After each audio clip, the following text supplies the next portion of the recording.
Bhojpuri film industry की बेहद खूबसूरत एक्ट्रेस आम्रपाली दुबे ने अभी अभी 39वें जन्मदिन का केक काटा है। आम्रपाली ने अभी तक शादी नहीं की है। साल 2014 में निरहुआ हिंदुस्तानी से भोजपुरी फिल्मों में करियर शुरू करने वाली आम्रपाली ने एक बार खुलासा किया था कि टीवी इंडस्ट्री के एक टेक्नीशियन से उनकी सगाई हो गई थी, लेकिन करियर की वजह से उन्होंने शादी नहीं की।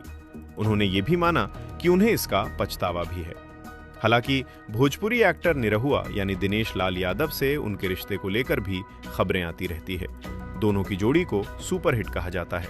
दोनों ने एक साथ निरहुआ चल लंदन, आशिकी, निरहुआ हिंदुस्तानी 2, निरहुआ हिंदुस्तानी 3 जैसी सफल भोजपुरी फिल्में दी है। सरस सलील की ओर से आम्रपाली दुबे को जन्मदिन की बधाई। भोजपुरी फिल्मों के शौकीन कमर कस लें। 15 मार्च को पटना के बापू सभागार में जमेगी भोजपुरी कलाकारों की महफिल। 7वें सरस सलील भोजपुरी सिने अवार्ड्स में सम्मानित होंगी भोजपुरी सिने जगत की हस्तियां। तो तैयार हैं आप?